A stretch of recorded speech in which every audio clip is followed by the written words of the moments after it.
안녕하세요. 오늘 저희가 함께 파헤쳐볼 주제는 바로 기후변화 대응형 건축입니다. 음, 요즘 정말 기온 상승이다, 해수면 상승이다, 또 예측 불가능한 날씨까지 심상치 않잖아요. 이런 변화가 우리가 매일 생활하는 이 건물에는 과연 어떤 영향을 미치고 있을까요? 그리고 더 중요하게는 건축이 여기에 어떻게 좀 적극적으로 대응할 수 있을지 그 방법을 한번 찾아보려고 합니다. 오늘 분석할 자료들을 보니까요. 와, 정말 기본 개념부터 시작해서 아주 혁신적인 기술, 또 실제 사례들, 미래 전망까지 뭐랄까 건축학개론 속성과에 받는 느낌이었어요. 그래서 저희 목표는 이겁니다. 기후변화 시대에 건물이 어떻게 하면 더 안전하고 또 지속 가능하면서 심지어는 이게 경제적으로도 유리할 수 있는지 그 핵심만 쏙쏙 뽑아서 당신께 전달해드리는 것. 자, 그럼 한번 제대로 파헤쳐 볼까요? 우선 이게 왜 이렇게 중요할까? 그 얘기부터 시작해야 할 것 같아요. 자료에 보니까 전 세계 탄소 배출량의 거의 40%, 이게 건물 부문에서 나온다고 하더라고요. 네, 맞습니다. 거의 40%면 엄청난 거죠. 그러니까 이게 의미하는 바가 참 명확한 것 같아요.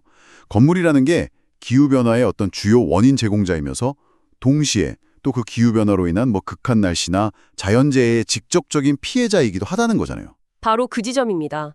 그래서 이 기후변화 대응형 건축이라는 게요. 단순히 착한 건축, 이런 구호에 그치는 게 아니에요. 환경보호 차원을 넘어서 당장 자연재해로부터 당신의 안전을 지키는 회복력을 키우는 거고요.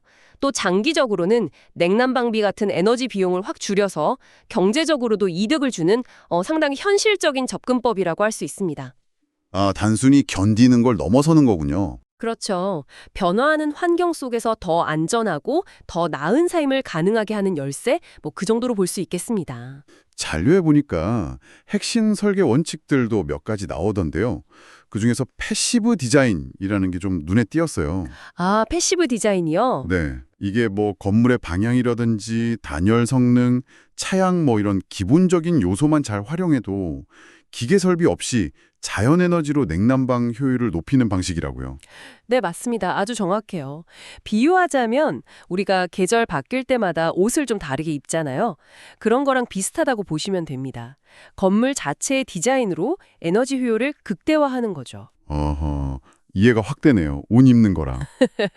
그리고 여기에 또 지속 가능한 자재 사용이 더해지는 거죠. 지속 가능한 자재요. 네, 재활용 자재를 쓴다거나 아니면 그 지역에서 쉽게 구할 수 있는 자원을 활용하고요. 또 중요한 건 생산 과정에서 탄소 배출이 적은 재료를 선택하는 겁니다. 예를 들면 어떤 것들이 있을까요? 예를 들면 요즘엔 대나무를 철근처럼 강화해서 쓰기도 하고요. 심지어 버섯 균사체로 단열재를 만들기도 해요. 혁신적이죠. 와, 버섯으로 단열재를요? 신기하네요. 네, 건물을 짓는 그 첫 단계부터 환경 부담을 줄이려는 노력의 일환이라고 보시면 됩니다. 근데 그런 자재들이 혹시 좀 초기 비용이 너무 비싸거나 아니면 내구성에 좀 문제가 있거나 하진 않을까요? 현실적으로 좀 궁금한데요. 아, 네. 아주 좋은 질문입니다. 사실 초기 비용이 기존 자재보다 다소 높을 수는 있어요. 하지만 이게 끝이 아니죠. 장기적으로 봤을 때 에너지 절감 효과나 유지 보수 비용 감소분까지 고려하면 오히려 더 경제적일 수 있다는 분석이 많습니다. 아, 장기적으로는 이득이다. 그렇죠. 그리고 내구성 문제도 사실 기술이 계속 발전하면서 기존 자재 못지않은 수준까지 많이 올라오고 있습니다. 물론 아직 대중화를 위한 노력은 계속 필요하겠지만요. 기술적인 부분도 참 흥미로운 게 많더라고요. 그 스마트 파사드라는 거요. 건물 외피가 외부 환경에 따라서 막 자동으로 조절된다면서요. 네, 맞아요. 스마트 파사드. 햇빛이 너무 강하면 알아서 차단해주고 또 추울 때는 열을 모으고 이런 식으로 에너지를 아낀다니 진짜 건물에 똑똑한 피부가 생긴 느낌이랄까요? 네, 그런 셈이죠. 아주 똑똑한 외피죠. 그리고 자연에서 영감을 얻는 그 생체 모방 기술. 이것도 주목할 만합니다. 생체 모방이요? 네. 예를 들면 스스로 깨끗해지는 페인트 같은 거요. 비가 오면 먼지가 씻겨 내려가는 그런 기능이죠.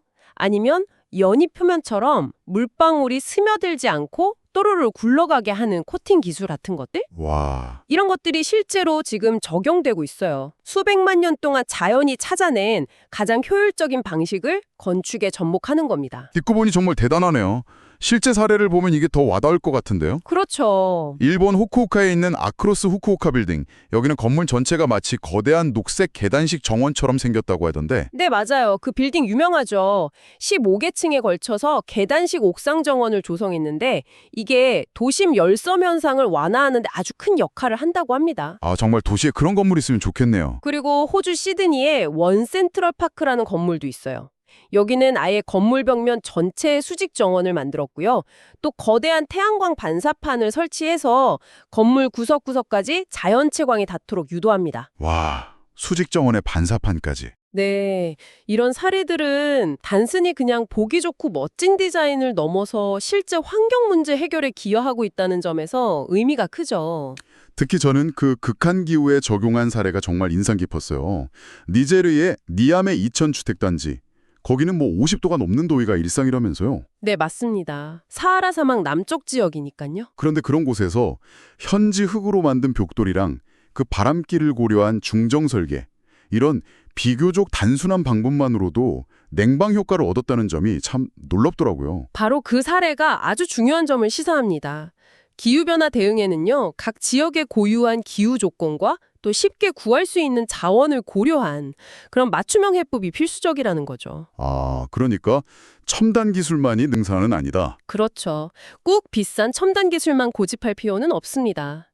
예를 들어 홍수가 잦은 지역이라면 1층을 비우는 필로티 구조를 쓴다든지 아니면 폭염에 대비해서 지붕을 밝은 색으로 칠해서 열흡수를 줄이는 쿨루프 같은 거요. 이런 단순하지만 효과적인 전략도 아주 많습니다. 그렇군요. 미래 기술 이야기도 나오던데요. 인공지능 AI가 실시간 날씨 데이터를 분석해서 건물 전체 시스템을 최적화한다거나 네, 그것도 있죠. 심지어는 건물을 짓는 과정 자체가 이산화탄소를 흡수하는 탄소 네거티브 건축 기술까지 언급되더라고요. 와, 이건 정말 건물이 기후변화의 해결사가 되는 시대가 올 수도 있겠다 싶었어요. 네, 그런 방향으로 기술이 빠르게 발전하고 있습니다. 물론 대규모 상용화까지는 아직 시간이 좀 필요하겠지만요. 그래도 건물이 더 이상 환경 문제의 어떤 일부가 아니라 문제 해결의 주체가 될 수 있다는 그런 가능성을 보여주는 거죠. 오늘 이렇게 쭉 이야기를 나눠보니까요. 이 기후변화 대응형 건축이라는 게 단순한 유행이나 트렌드가 아니라 정말 우리가 앞으로 살아갈 미래 환경을 만드는 데 있어서 아주 핵심적인 요소구나 하는 생각이 강하게 듭니다. 맞습니다. 더 안전하고 더 쾌적하면서 경제적으로도 유리하고 또 환경 부담까지 줄이는 그런 공간을 만들 수 있다는 희망을 본 것 같아요. 네, 그렇죠. 그리고 이건 곧 당신의 삶의 질과도 직결되는 문제입니다. 생각해보세요. 더 안전한 집에서 살고 에너지 비용은 더 적게 내고 그러면서 내가 사는 이 공간이 기후위기라는 거대한 문제 해결에 조금이나마 기여하고 있다는 어떤 만족감 같은 것도 얻을 수 있죠. 건물의 설계와 선택이 정말 우리의 미래를 바꿀 수 있습니다. 오늘 이야기 참 의미 있었네요. 마지막으로 이런 질문을 한번 던져보고 싶습니다. 건물이라는 건 한번 지으면 보통 수십 년, 길게는 100년 이상 그 자리를 지키잖아요. 네, 그렇죠. 그렇다면 지금 우리가 짓는 건물들은 앞으로 다가올, 어쩌면 지금으로서는 상상조차 하기 힘든 그런 미래의 기후 변화에는 과연 어떻게 대비해야 할까요? 미래의 그 예측 불가능성까지 품을 수 있는 유연성이라는 개념이 과연 건축에는 어느 정도까지 담겨야 하는 걸까요? 당신도 한 번쯤 깊이 고민해 보시면 좋겠습니다.